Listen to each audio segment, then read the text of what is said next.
Hola, buenas. Ante todos los problemas que está causando el sistema de transportes en Quito, quisiera comentar los principios económicos básicos que explican por qué el sistema es nefasto, tiene pésimos incentivos y no se puede parchear con nuevas reformas, sino que hay que hacer un cambio estructural completo. Y para eso me he permitido poner los conceptos fundamentales en este pizarrón. Todo sistema puede funcionar básicamente de dos maneras. Puede ser un sistema público, en cuyo caso es lo que en Quito se llama la municipalización del servicio, de tal manera que los autobuses son de propiedad del municipio, los transportistas son empleados, los buseros son empleados del municipio y lo controla el municipio. Este sistema tiene algunas ventajas y es que hay un organismo de control centralizado. Tiene graves inconvenientes, como por ejemplo que no sabemos muy bien por qué se supone que el municipio, que es ineficiente, corrupto, ineficaz, gestionando todo lo que gestiona, se supone que de manera mágica, cuando se ponga a gestionar el sistema de buses, que es especialmente complicado, con más de 3.000 buses, con cientos de rutas, lo va a hacer de manera perfecta, cuando ni siquiera el metro, que lleva 3 años gestionándolo, parece que lo hace muy bien. La segunda posibilidad sería un sistema privado donde haya libre competencia, donde haya innovación, competencia, precios y demás. Sin embargo, el sistema elegido es el peor de los mundos posibles, lo que se llama capitalismo de compadreo. ¿Qué quiere esto decir?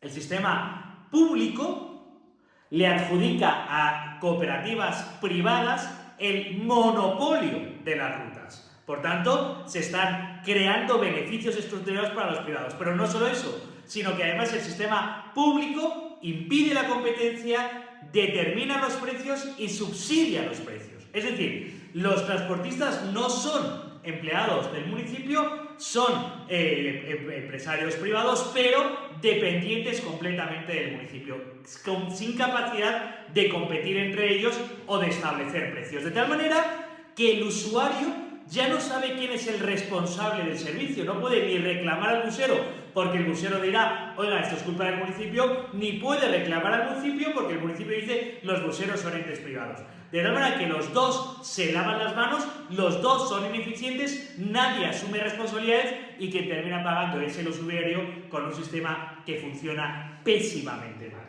¿Por qué funciona pésimamente mal? Porque todos los incentivos están mal alienados. ¿Y por qué están mal alienados? En primer lugar, el precio de las cosas no es coste más utilidad. Es decir, aunque esta fórmula es real, es decir, el precio al final es lo que cuesta producir algo, más la utilidad, el beneficio empresarial que se lleva, termina determinando el precio, pero en realidad, si esta fórmula fuese toda la verdad o fuese verdad, cualquier empresario podría inflar los costes todo lo que quisiera, podría inflar su utilidad todo lo que quisiera, o su beneficio todo lo que quisiera, y al final el precio lo tendrían que pagar los usuarios sin más. Cuando los buseros dicen, oigan, es que nos han subido los costes porque ya no hay subsidio a la gasolina, por tanto tenemos que pagar más, por tanto el precio tiene que subir, están obviando que de manera lógica, no de manera lógico-económica, primero es la proyección del precio y luego se incurre en costes. ¿Qué quiero decir con esto? Primero no es lo que me cuesta y luego le subo la utilidad y luego hay el precio. No.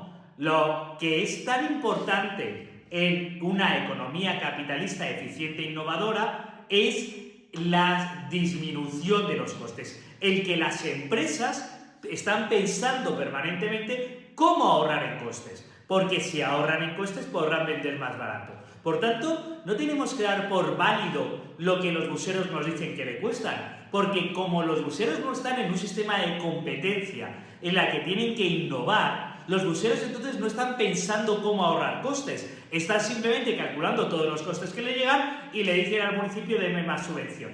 Claro, ese sistema es perverso. Creo que todos podemos pensar en sistemas para ahorrar costes para los buseros. Podemos pensar en buses eléctricos, que es una inversión inicial, pero que se compensa a lo largo del tiempo con ahorro en gasolina. Podemos pensar en que en lugar que haya 2 empleados por bus, el que maneja y el que cobra, haya un solo empleado con un sistema de cobro automático. Podemos pensar en rutas más eficientes, por ejemplo, rutas que en lugar de hacer paradas permanentemente sean rutas express. Hay cientos de maneras de pensar cómo se puede innovar en este sistema y hay muchas maneras de innovar. Ojo, que no son necesariamente mis ideas. Precisamente lo que digo es, dejemos libertad a los empresarios buseros a que innoven. Algunos tendrán grandes ideas y se harán millonarios, otros tendrán pésimas ideas y se arruinarán, y exactamente es así como progresa la economía capitalista de mercado y no pasa nada. El problema es que con el sistema actual todo está regulado por el municipio y se prohíbe, se impide la innovación y la competencia de los buseros. Y alguien dirá, oiga, pero no puede haber competencia de los buseros. Oiga, ¿saben dónde sí funciona un sistema de buses privado con muchísima competencia y poquísima regulación? En los buses regionales, en los buses interurbanos que funcionan en Ecuador. Y esos tienen competencia en precios, competencia en servicio, competencia en calidad. Y te funcionan muy bien. ¿Y saben dónde más funciona más interesante todavía? En los lugares más remotos de la periferia de las ciudades, como por ejemplo las periferias de Quito, lo que llega no son los buses municipales, ni los buses con subsidio, ni los buses del capitalismo de compadreo. Quienes llegan son busetas privadas que se suben a las lomas, que llegan a acuerdos privados con los usuarios y que les suben y que les bajan. Esos son los que llegan precisamente a los más pobres. Por tanto, claro que puede haber un sistema de transporte urbano e interurbano privado. De hecho, ya lo hay en Quito y en el Ecuador. Lo que pasa es que de eso casi nunca hablamos y en eso casi nunca nos fijamos. No es una idea tan loca la que estoy diciendo. Ahora, vamos a hablar de por qué el subsidio, el sistema actual, es lo más ineficiente posible. El subsidio supone que el municipio paga parte del coste a los buseros. De tal manera que todos los pagadores de impuestos pagan los servicios que utilizan los que usan el bus. En este caso, como el transporte es tan común, lo que terminamos obteniendo es que todos los pagadores de impuestos pagan un subsidio para prácticamente todos los ciudadanos. Por tanto, es un subsidio que nos estamos pagando a nosotros mismos a través de los impuestos. Y alguien dirá, bueno, pues si es así en el fondo daría igual. No, porque al no verse reflejado en la tarifa el coste total del servicio, sino que parte lo pagas en la tarifa y parte lo pagas con impuestos que luego se lo dan, pero al final lo paga usted de manera exactamente igual, hay varios problemas. Primera, como no está reflejado el coste en la tarifa en el precio y es más barato, por tanto se usa más.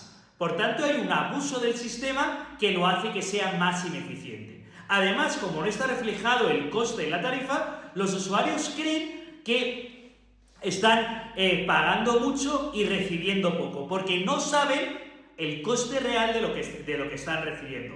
El precio real que deberían estar pagando, porque parte se camufla a través de los impuestos. Por tanto, en el corto plazo, en campaña electoral como estamos ahora, les parece maravilloso. ¡Oh, qué bien! Mira, no sube el precio de los pasajes, es todo más barato.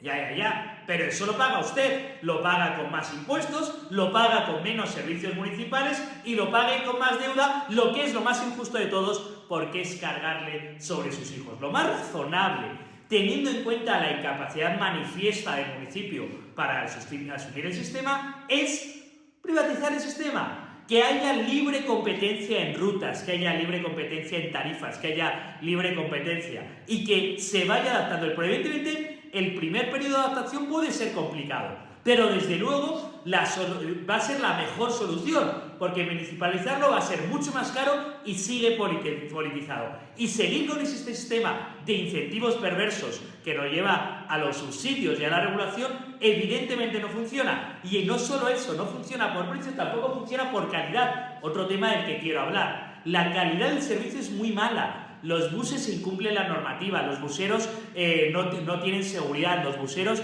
no dan seguridad a los demás usuarios de las vías, no dan seguridad suficiente a sus usuarios que van ahí atrás. ¿Por qué? Porque no hay responsabilidad directa entre el busero y sus clientes. Cuando lo haya y haya imágenes de marca y cooperativas, ahí algunos sabrán que buses son más imprudentes, que buses son más inseguros y que cooperativas son más prudentes y más seguras y por tanto tendrán más beneficio o más usuarios en el mercado. Por tanto, evidentemente el sistema lo tenemos que cambiar. Seguir discutiendo si tanto o cuánto subsidio, lo único que hace es politizar el sistema, dar privilegios extraordinarios, dar beneficios extraordinarios a los buseros y funciona fatal. Municipalizar el servicio, como tanto se dice, no entiendo cómo va a ser viable con un municipio tan endeudado, en primer lugar, no hay plata, y en segundo lugar, tan evidentemente ineficiente. Lo que queda es privatizar el servicio y por eso he intentado explicarles cómo sería y por qué es mejor. Gracias.